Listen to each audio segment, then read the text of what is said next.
اتقوا ربكم الذي خلقكم من نفس واحدة وخلق منها زوجها وبث منهما رجالا كثيرا ونساء واتقوا الله الذي تساءلون به والأرحام إن الله كان عليكم رقيبا يا أيها الذين آمنوا اتقوا الله وقولوا قولا سديدا يصلح لكم أعمالكم ويغفر لكم ذنوبكم ومن يطع الله ورسوله فقد فاز فوزا عظيما أما بعد فإن خير الحديث كتاب الله وخير الهدي هدي محمد صلى الله عليه وسلم وشر الأمور محدثاتها وكل محدثة بدعة وكل بدعة ضلالة وكل ضلالة في النار فأعوذ بالله السميع العليم من الشيطان الرجيم بسم الله الرحمن الرحيم والشمس وضحاها والقمر إذا تلاها والنهار إذا جلاها والليل إذا يغشاها والسماء وما بناها والأرض وما طحاها ونفس وما سواها فألهمها فجورها وتقواها قد أفلح من زكاها وقد خاب من دساها كذبت ثمود بطغواها إذ انبعث أشقاها فقال لهم رسول الله ناقة الله وسقياها فكذبوه فعقروها فدمدم عليهم ربهم بذنبهم فسواها ولا يخاف عقباها. محترم بھائیوں، ہم اس دنیا کے اندر کچھ دنوں کے مہمان ہیں. ہم اس سرزمین پر مستقل باشندے نہیں ہیں. ہماری زندگی عارضی زندگی ہے. ہمارے پاس زندگی کا جو چانس ہے بہت مختصر ترین چانس ہے، اور یہ چانس آخری چانس ہے. اگر یہ چانس ہاتھ سے نکل گیا تو دوبارہ اس چانس کا کوئی توقع نہیں ہے. اس لیے احتیاط کی ضرورت ہے. کچھ احتیاطی تدابیر خطرے کے اوقات میں حکومت بھی بتاتے ہیں کہ فلان علاقے میں خطرہ ہے، فلان ضلع میں خطرہ ہے، تو اشتہارات پر اخبارات پر احتیاطی تدابیر لوگ نشر کرتے ہیں. خاص کر حکومت کے لوگ انتظامیہ والا نشر کرتے ہیں. محترم بھائیوں، دنیوی معاملات میں کوئی خطرات نہیں. سب سے بڑے خطرات آج کل ہمارے ایمانی معاملات میں. اس لیے جو تدابیر آج میں پیش کر رہا ہوں اس پر غور کرنا چاہیے، ان تدابیر کو اپنانا چاہیے. محترم بھائیوں، دنیا کے اندر جتنی مصائب ہیں، مصیبتیں ہیں، وہ ایمان کی مصیبت کے مقابلے میں کچھ بھی نہیں ہے. صحابہ کرام غربت بھی برداشت کرتے تھے. اتنی غربت میں تھے صحابہ کرام، صحیح بخاری کی حدیث ہے کہ 3 دن اور 3 رات صحابہ کرام کو کھانے پینے کے لیے کچھ بھی نہیں ملا. 3 دن اور 3 رات 72 گھنٹے بنتے ہیں. 72 گھنٹے صحابہ کرام کو کھانے پینے کے لیے کچھ بھی نہیں ملا. صحیح بخاری کی حدیث ہے. لیکن صحابہ کرام کی یہ غربت دعوت اور جہاد کے لیے رکاوٹ نہیں بن گئی. واللہ ہمارے مالداری ہمارے دین کے لیے رکاوٹ ہے. صحابہ کرام نے اپنے پیٹ پر بھوک کی وجہ سے، غربت کی وجہ سے پیٹ پر ایک پتھر باندھا تھا. واللہ ہم نے ابھی تک یہ بات کو نہیں سنی ہے کہ فلاں علاقے کے اندر اتنی غربت ہے کہ لوگوں نے اپنے پیٹ پر پتھر باندھا ہے. کسی بزرگ نے، کسی بھائی نے ابھی تک اس بات کو نہیں سنی ہے. تصور نہیں ہے اس دور میں۔ واللہ ہم تو روتے ہیں کہ پاکستان میں مہنگائی بڑھ رہی ہے، کوئی مہنگائی نہیں۔ پچھلے سال جن نعمتوں میں ہم تھے، اس سال اللہ کے فضل اور کرم سے پچھلے سال سے ہمارے پاس نعمتیں زیادہ ہیں۔ پچھلے سال جو ہم کھاتے تھے، اس سال ہم اس سے زیادہ کھا رہی ہے، پھر بھی ہم روتے ہیں کہ مہنگائی زیادہ ہے۔ محترم بھائیوں، نبی صلی اللہ علیہ وسلم فرماتے تھے للفقر اخشى علیکم، میں غربت سے، مہنگائی سے، مسکنت سے نہیں ڈرتا ہوں کہ وہ آپ غربت کی وجہ سے گمراہ بن جائیں، گمراہ ہو جائیں، میں ڈرتا ہوں زیادہ مالداری کی وجہ سے۔ پہلے لوگ بھی زیادہ مالداری کی وجہ سے گمراہ ہو گئے تھے، تباہ ہو گئے تھے، تو آپ کی تباہی کے لیے کیا چیز ہے؟ مالداری، دنیا داری۔ فرماتے تھے لِكُلِّ أُمَّةٍ فِتْنَةٌ، ہر امت کے لیے ایک فتنہ ہوتا تھا، میرے امت کی گمراہی کے لیے بس ایک بڑا فتنہ ہے، اس کا نام کیا ہے؟ المال، مال۔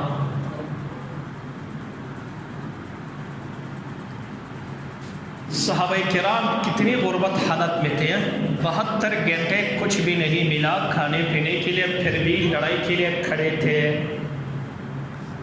خندق بنانے کے لیے کھڑے تھے، صرف کھڑے نہیں، اس پر فخر کرتے تھے کہ اشعار پڑھتے تھے زیادہ خوشی کی وجہ سے۔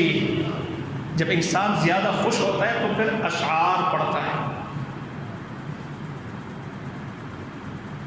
زیادہ خوشی کی وجہ سے یہی اشعار پڑھتے تھے کہ اللہ کا احسان ہے، اللہ نے ہمیں جہاد کرنے کا موقع دیا، اللہ نے ہمیں دعوت کا موقع دیا، اسلام اور ملک کا دفاع کا موقع اللہ نے دیا۔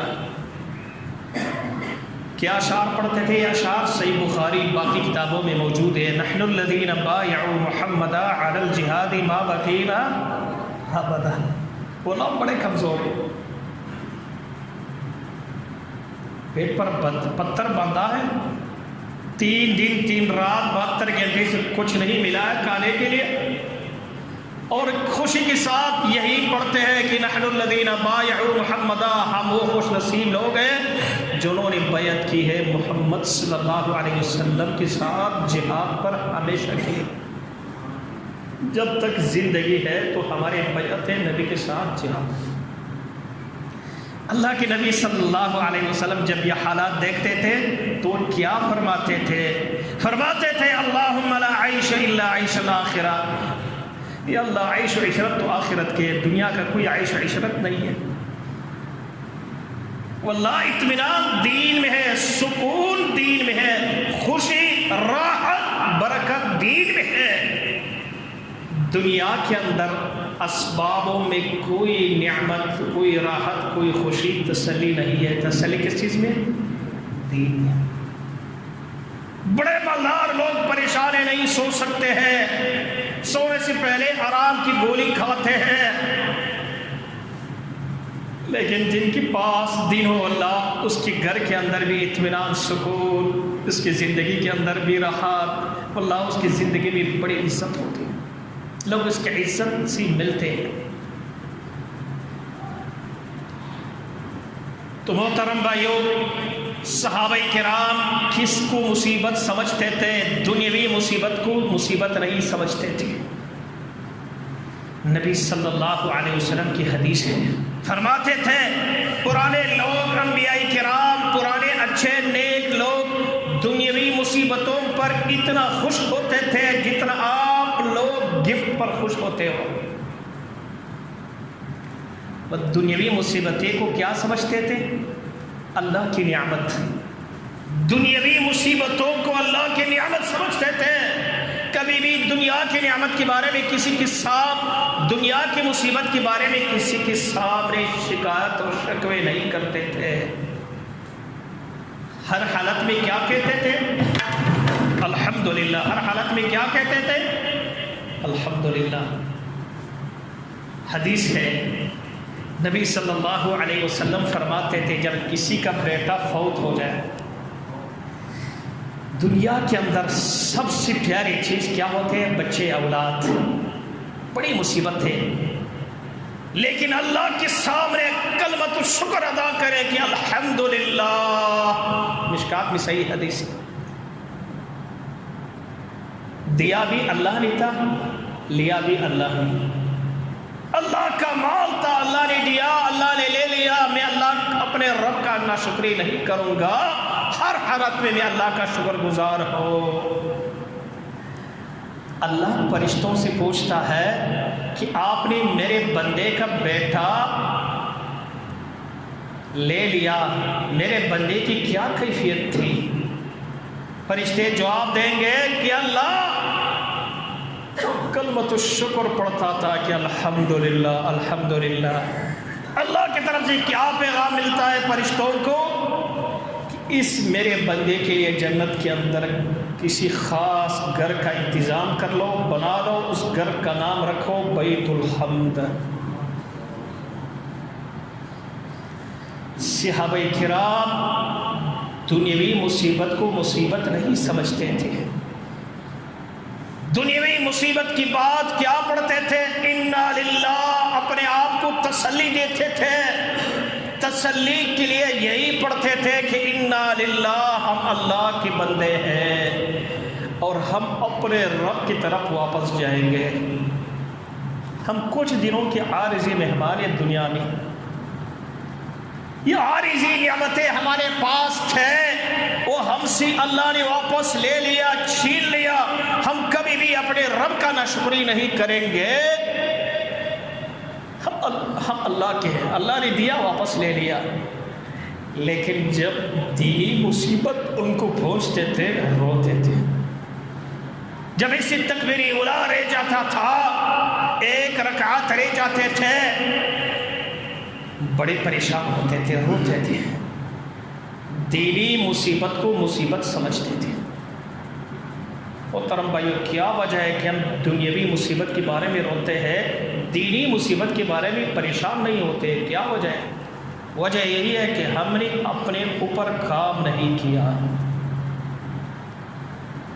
ہمارے اچھے لوگ، کتاب اور سنت کے حاملین، توحید اور سنت کی داعی، ان کا نظر دوسروں پر ہوتا ہے، اپنے اوپر نظر نہیں رکھتے کہ میرے اندر کیا کیا غلطیاں ہیں.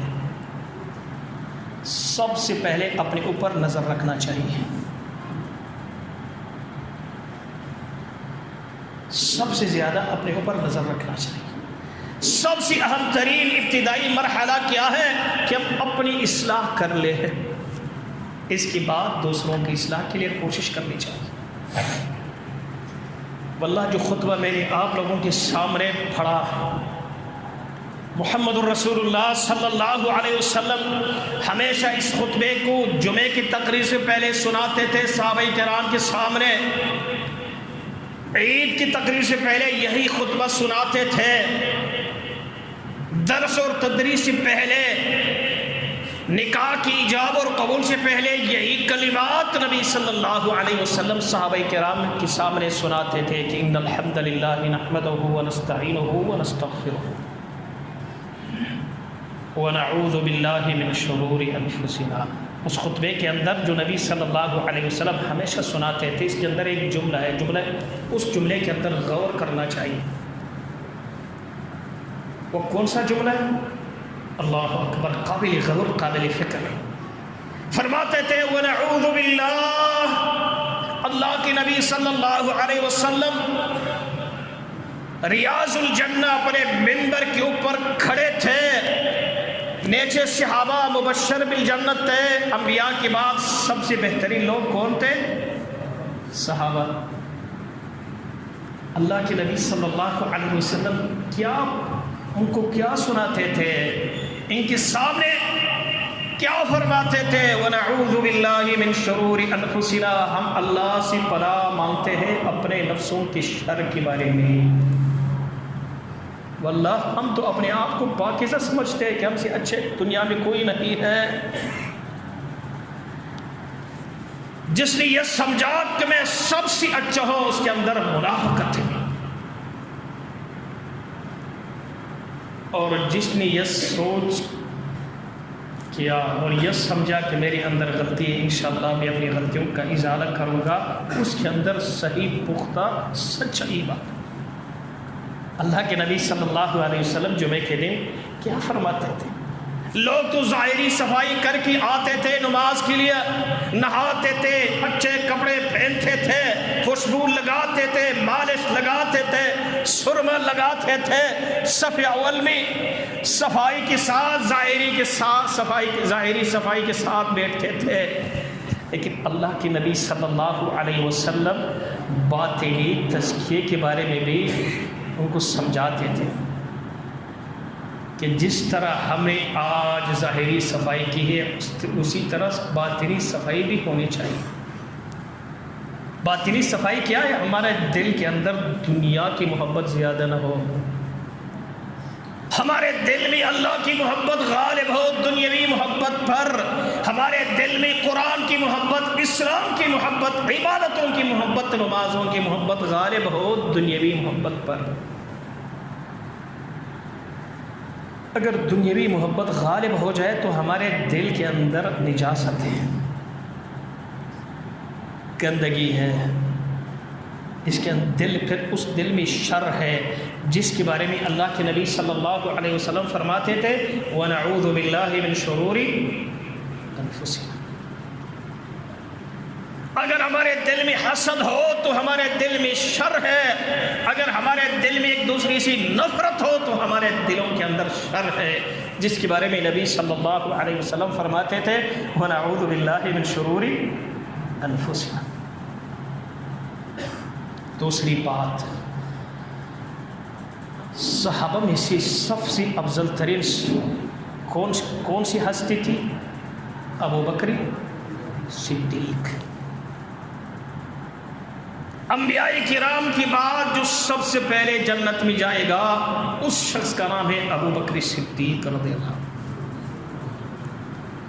ایک دن جا رہا تھا کسی راستے پر، سامنے سے حنظلہ آیا.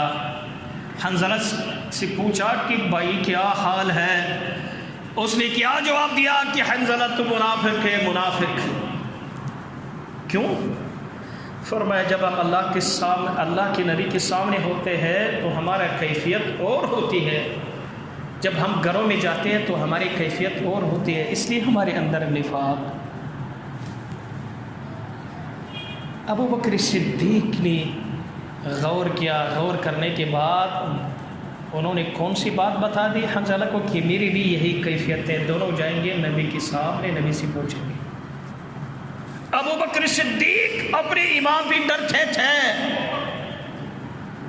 اللہ کے نبی صلی اللہ علیہ وسلم کے سامنے آیا، علاج کے لیے پوچھا.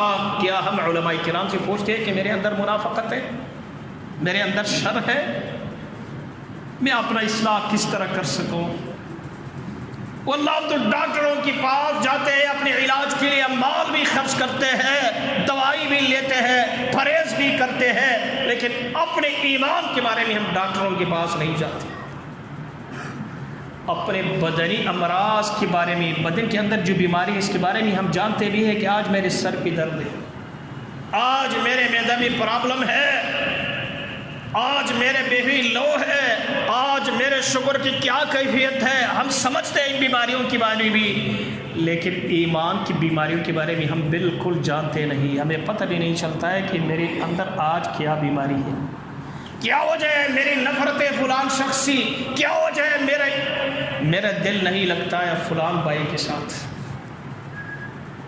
کیا وجہ ہے کہ میرے دل کے اندر حسد ہے فلان بھائی کے ساتھ، کیا وجہ ہے میں کنجوس ہوں، اس کنجوسی کی وجہ کیا ہے، کیا وجہ ہے کہ میرے دل کے اندر شبہات ہیں جہاد کے حوالے سے، دعوت کے حوالے سے. واللہ ہم تو کہتے ہیں فلان شخص درست نہیں، فلان علاقے کا جہاد نہیں. ہم نے کبھی یہ نہیں سوچا میرے اندر بیماری ہے، اس لیے میرے دل کے اندر شبہات آئی ہے جہاد کے حوالے سے، لوگوں کے حوالے سے. ہم اسلام کے بارے میں نسبت تو کرتے ہیں کہ اس میں فلان خرابی ہے، اپنے طرف غلط نسبت نہیں کرتے ہیں کہ میرے اندر یہ خرابی ہے. کیوں؟ ہمارے عقائد میں خرابی ہے. کس طرح عقیدہ ہونا چاہیے، اپنے بارے میں یہ عقیدہ رکھنا چاہیے کہ میرے اندر منافقت ہے. منافقت محترم بھائیوں، اس میں کوئی شک نہیں کہ ہم کتاب اور سنت والے لوگ ہیں، اس میں کوئی شک نہیں ہے کہ ہم کون ہیں، کتاب اور سنت والے لوگ ہیں۔ ہم سفید کپڑوں کی طرح ہیں، سفید کپڑے پر میل گرد و غبار جلدی ظاہر ہوتا ہے، کالے کپڑے پر جلدی ظاہر نہیں ہو سکتا ہے۔ اور ایک شخص نے کالا کپڑا پہنا ہے، دوسرے نے سفید کپڑا، تو دونوں نے 15 دن تک اپنے کپڑوں کو تبدیل نہیں کیا، تو واللہ اس سفید کپڑے پر گرد و غبار بڑے دور سے نظر آتا ہے، برا بھی لگتا ہے، دور سے نظر بھی آتا ہے۔ کتاب اور سنت والوں کے اندر جب شر پیدا ہو جائے، واللہ وہ شر دور سے بھی نظر آتا ہے، برا بھی لگتا ہے۔ لیکن افسوس ہم اس بارے میں سوچتے بھی نہیں ہیں۔ سفید کپڑے والے بزرگ علماء کرام جب سفید کپڑے پہنتے ہیں اس کے بعد احتیاط سے بیٹھتے ہیں، احتیاط سے چلتے ہیں، لیکن کتاب اور سنت والے لوگ احتیاط سے زندگی بسر نہیں کرتے، اپنے بارے میں یہ عقیدہ رکھتے ہیں کہ ہم سب سے بہتر ہے۔ واللہ جس کا یہ عقیدہ ہو اس کے اندر منافقت ہے۔ دلیل انشاءاللہ اس دلیل کا تشریح میں دوسرے خطبے میں بتاؤں گا۔ سبحانک اللہم و بحمدک، اشہد ان لا الہ الا انت، استغفرک و اتوب الیک۔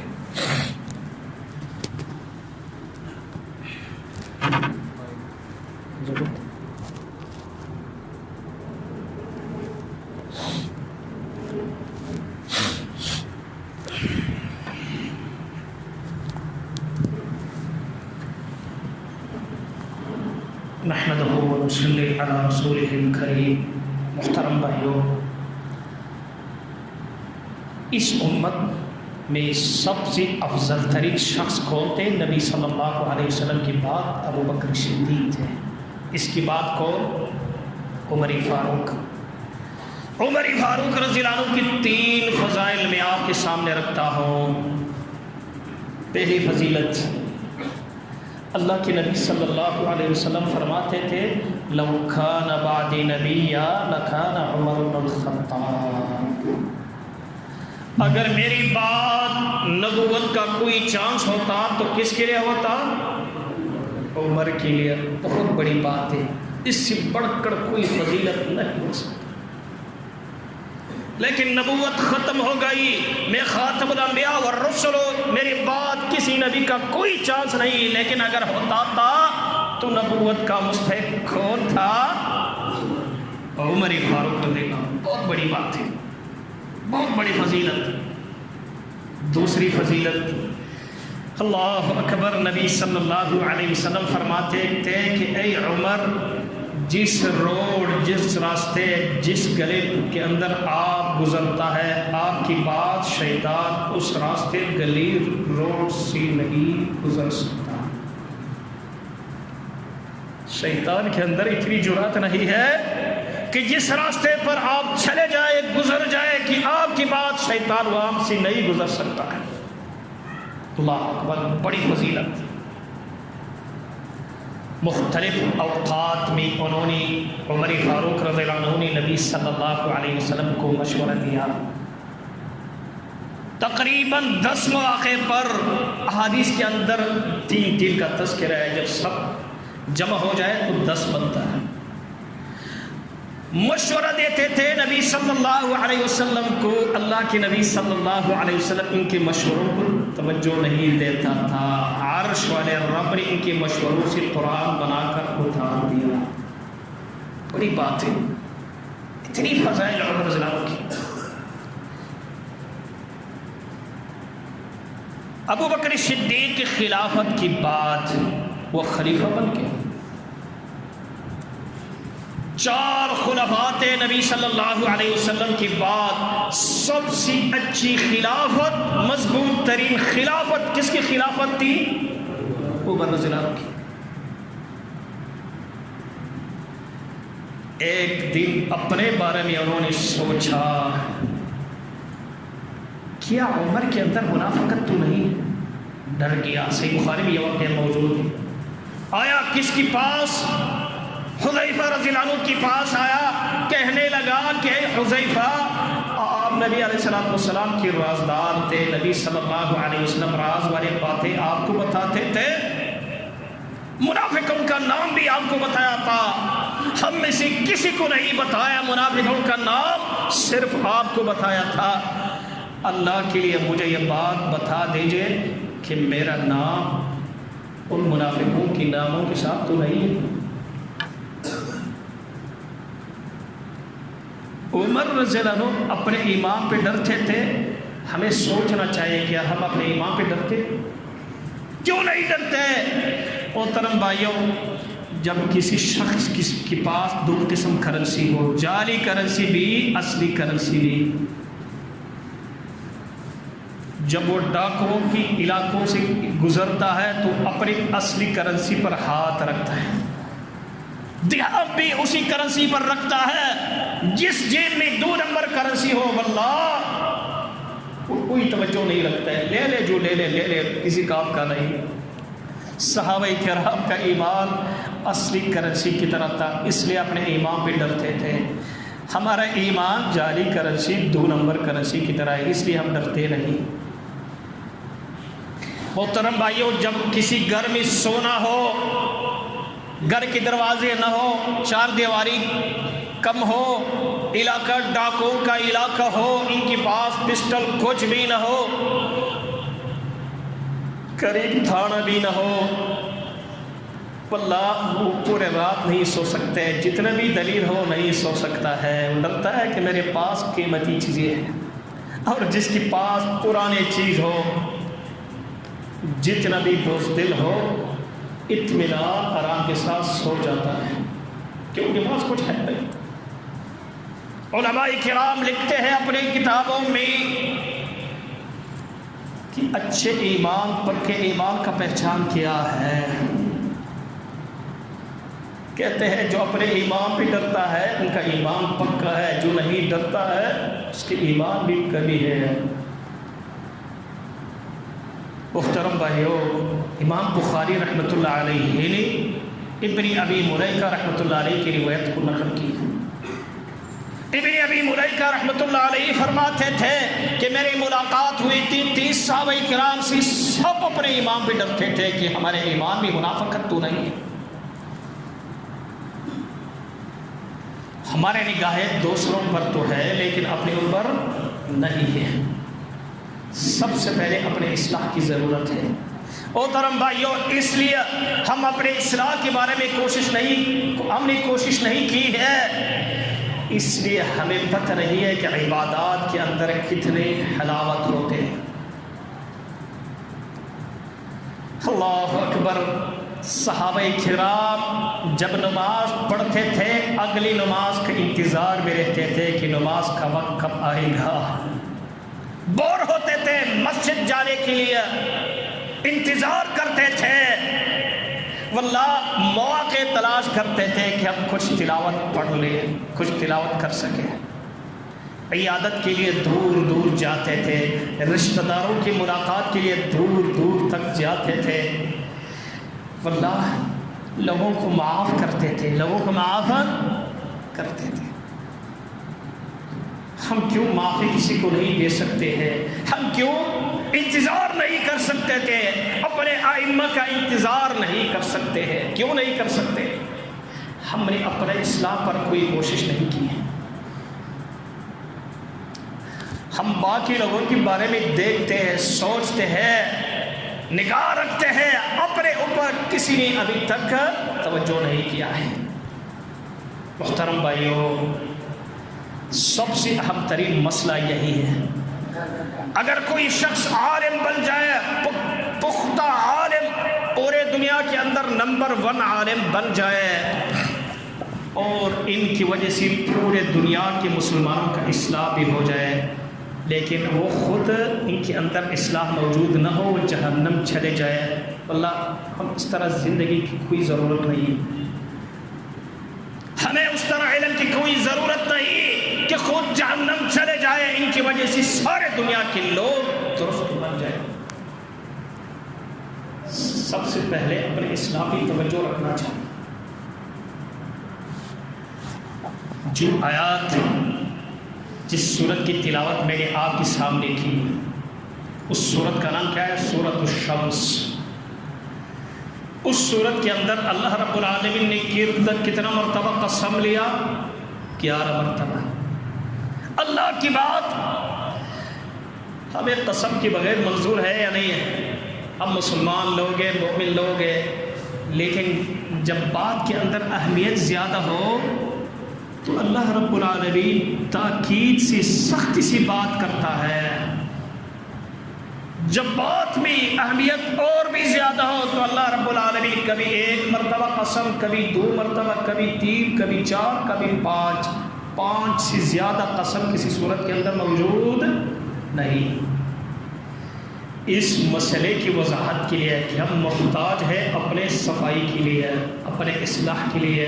ہمارے اندر خباثت ہے، ہمارے اندر شر موجود ہے، ہمارے اندر نفاق موجود ہے. اس مسئلے کی وضاحت کے لیے اللہ رب العالمین نے کتنا مرتبہ قسم لیا ہے؟ 11 مرتبہ. جب کسی بڑے کو غصہ چڑھتا ہے تو وہ جب بات معمولی ہو تو کہتا ہے میں آپ کو نہیں چھوڑ دوں گا. جب کچھ غلطی زیادہ ہو تو کیا کہتا ہے؟ میں آپ کو کبھی بھی نہیں چھوڑ دوں گا. جب غصہ بھی زیادہ ہو، غلطی بھی زیادہ ہو تو وہ بڑا شخص کیا کہتا ہے؟ اللہ کی قسم میں آپ کو نہیں چھوڑ دوں گا. لیکن جب غلطی بہت زیادہ ہو تو کیا کہتے ہیں؟ واللہ باللہ تاللہ ثم باللہ میں کبھی بھی آپ کو نہیں چھوڑوں گا. لوگ اس کو سمجھائیں گے جاؤ اس سے معافی مانگو. اور انہوں نے بہت سخت قسم کہا، بڑے سخت انداز سے بات کی انہوں نے. اللہ کے لیے جاؤ اس بڑے شخص سے معافی مانگو ورنہ آپ کا خیر نہیں ہے. ہمارے رب نے بڑے غصے کے ساتھ کتنا بار قسم کہا، کتنا بار قسم لیا؟ 11 مرتبہ. اپنے بڑے بڑے مخلوقات پر، اپنے ذات گرامی پر اس مسئلے کی وضاحت کے لیے کہ انسانوں کے اندر غلطی ہے، گندگی، نجاست، شر ہے. قد افلح، تحقیقاً کامیاب کون ہے؟ جس نے اپنے آپ کو صاف کر دیا، دوسروں سے پہلے اپنا اصلاح کی. لیکن افسوس ہمارا نگاہ کس پر ہے؟ دوسروں پر. واللہ ہمارے اندر بڑی غلطی ہے. مثلا ایک غلطی کا نشاندہی میں کروں گا. وہ کون سی غلطی ہے؟ ہمارے اخلاق بہت کمزور ہیں. محترم بھائیو، جب اخلاق درست نہ ہو تو نماز بھی برباد، روزہ بھی برباد، زکوٰۃ بھی برباد، حج بھی برباد، ایمان بھی برباد. ہمارے اعمال اور ایمان کا محافظ کون ہے؟ اخلاق. اخلاق کا معنی کیا ہے؟ معاشرے کا خیال رکھنا، انسانیت کا خیال رکھنا. اللہ کے نبی صلی اللہ علیہ وسلم جب نماز پڑھاتے تھے، نماز پڑھانے کے وقت میں بھی لوگوں کا خیال رکھتے تھے. سبحان اللہ. اپنی مسجد نبوی بھی، حرم مدنی بھی جب امام تھے اللہ کے نبی صلی اللہ علیہ وسلم امام نماز پڑھاتے تھے، اللہ کے ساتھ مناجات کرتے تھے. اس وقت تلاوت کے وقت میں جب پچھلے صفوں میں کسی بچے کی رونے کی آواز سنتے تھے تو اللہ کے نبی صلی اللہ علیہ وسلم نماز سے زیادہ کس کا خیال رکھتے تھے؟ اس بچے کا خیال رکھتے تھے. اپنے نماز کو مختصر کرتے تھے.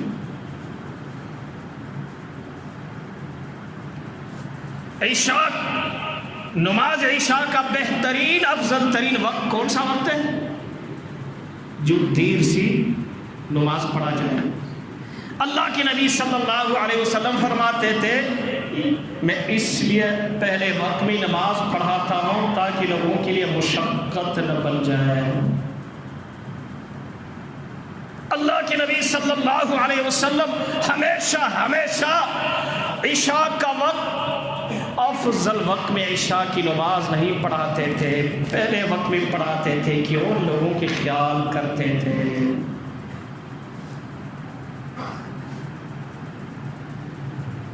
سبحان اللہ۔ ایک اور حدیث قابل فکر، قابل غور ہے۔ ہم تو لوگوں کا خیال نہیں رکھتے، اپنوں کا بھی خیال نہیں رکھتے، نمازوں کا خیال بھی نہیں رکھتے۔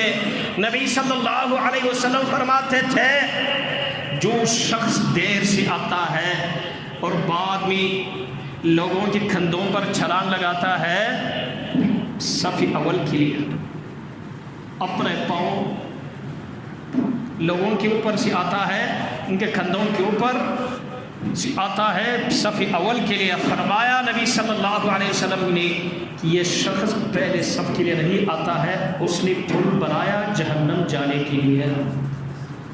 پل بنایا کس کے لیے؟ فقد اتخذ جسرا الى جہنم، انہوں نے پل بنایا، پہلے سب کی ثواب کے لیے نہیں آتا ہے، جہنم کے لیے انہوں نے پل بنا دیا، انسانیت کا خیال نہیں رکھتا۔ ایک اور حدیث، اللہ اکبر، نبی صلی اللہ علیہ وسلم مسجد نبوی بھی موجود تھے، صحابہ کرام بھی موجود تھے، حرم مدنی مسجد نبوی۔ ایک دیہاتی شخص آیا مسجد مدنی، مسجد نبوی حرم مدنی کے اندر پیشاب کرنے لگا۔ صحابہ کرام نے ڈانٹا، اللہ کے نبی صلی اللہ علیہ وسلم نے مسجد نبوی حرم مدنی سے زیادہ اس شخص کا خیال رکھا، کہتا ہے اس کو تکلیف مت پہنچا دو، چھوڑ دو کہ اپنے پیشاب کو پورا کر لیں۔ پھر بعد بھی ان کو علیحدگی نہیں سمجھایا، کسی اور سے کہا کہ جاؤ اس جگہ کی صفائی کر لو۔ واللہ ہم انسانیت کا خیال نہیں رکھتے۔ محترم بھائیو، اللہ کے نبی صلی اللہ علیہ وسلم فرماتے تھے صحابہ کرام سے، صحیح بخاری کی روایت تھی، باقی کتابوں میں بھی یہ روایت موجود ہے، مشہور روایت تھے، معروف روایت تھے، فرماتے تھے اے میرے صحابہ، آپ میں سے کوئی بھی شخص اپنے عمل، محنت، کردار کی وجہ سے جنت نہیں جا سکتا ہے۔ صحابہ کرام پوچھنے لگے کہ یا رسول اللہ آپ بھی نہیں جا سکتا ہے؟ فرمایا میں بھی نہیں جا سکتا ہوں جب تک اللہ کی رحمت مہربانی میرے ساتھ نہیں ہو۔ جب تک اللہ کی رحمت نہ ہو ہم اپنے کردار کی وجہ سے جا سکتے ہیں؟ نہیں۔ اللہ کے نبی نے فرمایا میں بھی نہیں جا سکتا ہوں جب تک اللہ کی مہربانی میرے ساتھ نہ ہوگی۔ اللہ کی رحمت اور شفقت مہربانی کس کے ساتھ ہوں گی؟ جس کے اندر شفقت ہو اللہ کی مخلوقات پر۔ فرماتے تھے ارحمو ترحمو، شفقت کرو شفقت ہوگی آپ پر۔ جس کے دل میں شفقت نہ ہو اللہ کی طرف شفقت نہیں ہوگی پر۔ محترم بھائیو، اعمال کب برباد ہو جاتے ہیں؟ وہ اعمال جو توحید کی بنیاد پر ہو، نبی کی اطاعت سنت کی مطابق ہو۔ اعمال کب برباد ہوں گے؟ کب برباد ہوں گے وہ اعمال؟ جب ہمارے دلوں کے اندر شفقت نہ ہو۔ جب دو بھائی آپس میں ناراض ہو تو ان کا اعمال اللہ کی طرف جا سکتا ہے؟ نہیں جا سکتا ہے۔ واللہ معاشرے کا خیال رکھنا ضروری ہے، انسانیت کا خیال رکھنا ضروری ہے۔ انبیاء کرام کس معاشرے میں ہوتے تھے؟ کفار کے معاشرے میں ہوتے تھے، اصلاح کا کام جاری رکھتے تھے۔ جب وہ معاشرے کی خیرخواہی کرتے تھے، کافر ان کو گالی بھی دیتے تھے، تکذیب بھی کرتے تھے، مختلف ناموں سے پکارتے تھے۔ کافر کہتے تھے یہ تو پاگل ہے، والعیاذ باللہ، یہ جھوٹا ہے، یہ ساحر ہے۔ انبیاء کرام پھر بھی بد دعا نہیں دیتے تھے، ان کی خیرخواہی بھی مصروف ہوتے تھے۔ اللہ کے نبی صلی اللہ علیہ وسلم کے دل کے اندر اتنی شفقت تھی، اللہ اکبر، کہ کبھی کبھار ایک کافر کو 100 بکریاں دیا۔ کتنے بکریاں تھی؟ 100، تاکہ وہ اسلام کے قریب ہو جائے۔ اللہ کے لیے ہم نے کسی مسلمان گناہگار کو 1 بکری دیا ہے تاکہ وہ پکا خالص مومن بن جائے۔ ایک یہودی، یہود بڑے تعصب والے لوگ تھے، ایک یہودی کو اللہ کے نبی صلی اللہ علیہ وسلم نے 7 بکریوں کا دودھ پلایا۔ کتنے بکریوں کا دودھ؟ نبی کی اخلاق، شفقت، خیر خواہی سے متاثر ہو کر انہوں نے اسلام قبول کیا۔ واللہ ہمارے دعوت محدود ہے، عیسائی ہمارے دعوت سے محروم، سکھ، ہندو اس لاہور کے اندر بڑی تعداد میں موجود ہے، ہمارے دعوت سے محروم ہے یا نہیں؟ ہم نبی کی وارث ہیں دعوت میں، نبی کی دعوت پوری انسانیت کے لیے تھی، واللہ ہم بڑے کمزور ہیں۔ یہودی کا بیٹا بیمار تھا، اللہ کی نبی عیادت کے لیے گیا، تیمارداری کے لیے، وہ نبی کی اخلاق سے متاثر ہو کر اس مریض نے اسلام قبول کیا۔ واللہ جو اخلاق، جو انسانیت ہمارے انبیاء کرام کافروں کے ساتھ معاشرے کے اندر کرتے تھے، ہم نے اپنے مسلمانوں کے ساتھ نہیں کیا۔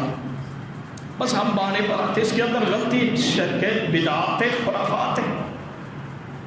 محترم بھائیو، شرک سے نفرت ہونی چاہیے، شرک سے دشمنی ہونی چاہیے، شرک سے دور رہنا ضروری ہے، لیکن انسانیت کا خیر خواہی بھی ضروری ہے یا نہیں؟ مثال کیا ہے؟ سادہ مثال میں سمجھانے کے لیے پیش کرتا ہوں۔ والدہ گندگی سے نفرت کرتی ہے یا نہیں؟ اپنے بچوں کی گندگی سے نفرت کرتی ہے، لیکن کتنے پیار سے اپنے بچوں کی گندگی کا صفائی کا انتظام کرتی ہے۔ خواتین کے دلوں کے اندر نفرت تو ہے گندگی سے، لیکن وہ بچوں کو اپنے بچے سمجھتے ہیں، اس لیے بڑے شفقت کے ساتھ اس کی صفائی کا انتظام کرتی ہے۔ ہمیں بھی انشاءاللہ وہی کام کرنا چاہیے۔ کفر سے نفرت، شرک سے نفرت، اللہ رب العالمین انسانیت کا کتنا خیال رکھتا ہے، ہمیں بھی اتنا ہی خیال رکھنا چاہیے۔ نوح علیہ السلام کی قوم مشرک تھے، مشرک قوم تھے، اللہ نے فوراً سزا نہیں دیا، اللہ کو شرک پسند نہیں ہے، اللہ شرک برداشت نہیں کرتا ہے، لیکن انسانیت کے خیال کرتے ہوئے اللہ نے اپنے نوح کو پیغمبر بنا دیا، اس کو آرڈر دیا کہ دعوت دو، اس کو پر حجت قائم کرو۔ 950 سال تک اللہ نے اس کو مہلت دی۔ انسانیت کا خیال اللہ اتنا رکھتا ہے، 950 سال وہ کافر تھے، کافر، نبی نوح کی گستاخ تھے، لڑتے تھے نبی نوح کے ساتھ صلی اللہ علیہ وسلم، پھر بھی اللہ نے مہلت دی۔ یہاں تک اللہ کتنا مہربان ہے، اللہ بڑی نفرت شرک سے، تکاد السماوات یتفطرن منہ وتنشق الارض وتخر الجبال حدا۔ اللہ اکبر، جب کسی مسلمان کی جان کے لیے خطرہ ہو تو اللہ کی طرف سے رخصت ہے کہ وہ شرک کر سکتا ہے، کر سکتا ہے یا نہیں؟ قرآن ہے، اللہ انسانیت کا اتنا خیال رکھتا ہے، اللہ کی قسم ہم نے انسانوں کا خیال نہیں رکھا ہے۔ واللہ ہم فوراً فتویٰ دیتے ہیں کہ فلان مشرک، انبیاء کرام کا کام کیا تھا؟ لوگوں کا اصلاح، فتویٰ نہیں لگاتے تھے کہ فلان مشرک، فلان کافر، فلان کافر، آخری مراحل تک اس کا خیال رکھتے تھے۔ محترم بھائیو، ہم ڈاکٹرز ہیں، ہم معالج ہیں، ہم حکیم لوگ ہیں، ڈاکٹر کبھی کسی کو طعنہ نہیں دیتا ہے، ڈاکٹر خیر خواہی کرتا ہے، ہمیں بھی خیر خواہی کرنی چاہیے، لیکن یہ خیر خواہی کون کر سکتا ہے؟ جب جس کے دل میں خیر خواہی ہو۔ کس کے دل میں خیر خواہی ہوگی؟ جس نے سب سے پہلے اپنا اصلاح کا کام کیا۔ اللہ رب العالمین عمل کرنے کا توفیق عطا فرمائے۔ سبحانک اللہم و بحمدک، اشہد ان لا الہ الا انت، استغفرک و اتوب الیک۔